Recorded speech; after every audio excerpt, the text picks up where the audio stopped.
hot takes, great debates, highlights, basketball. So yes, this will be a weak free agency this summer. And as we get closer to the trade deadline, usually the trade deadlines are weaker when you got a weaker free agency. That's usually how that goes. Obviously, when you got a big time free agency coming up, whatever follows, right? Whatever summer follows, usually teams are positioning themselves to get clear of cap room. That was last summer. The big names were in last summer. Most teams are pivoting themselves to have money for 2021 when Giannis is available. A lot of teams thought Bradley Beal would be available, but he signed that 2-year extension. So I think most teams are going to be pivoting themselves for summer of 2021.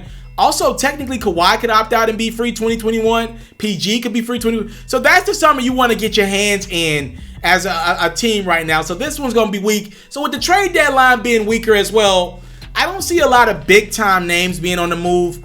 But one name I do think is going to be hot around the deadline is Robert Covington of the Minnesota Timberwolves.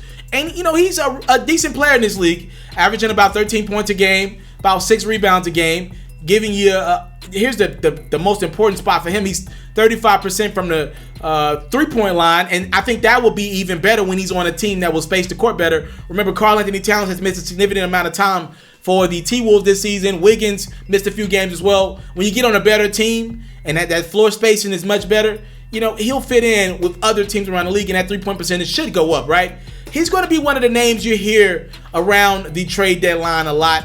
Minnesota's out of it again for the playoff picture. Once Karl-Anthony Towns went down, they pretty much fell out of it in that stretch. So I look for teams like Houston, Philly, Los Angeles.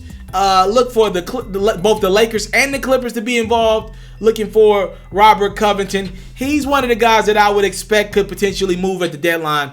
I would like to see Houston get their hands on Robert Covington. I think he'll be a nice acquisition to go along with James Harden, because that's really what James Harden likes to do, is dribble, and look for a shooter if he's going to pass it, which ain't that often. I think Robert Covington would be a great addition in that Rockets lineup. I hope the Rockets pulled it off. Daryl Morey doesn't have a lot to work with. They traded a lot of their assets for Russell Westbrook. We'll see if he can get creative. He's done that in the past. I think Robert Covington could very well be on the move. He's making about $11 to $13 million for this year and the next couple years. So his contract is doable.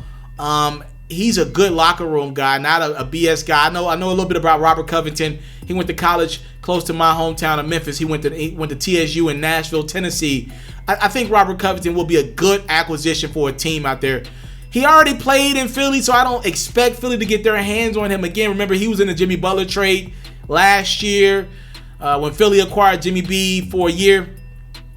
But look for the Clippers, look for the Lakers, and look for the Houston Rockets to be in the conversation for Rob Covington this trade deadline.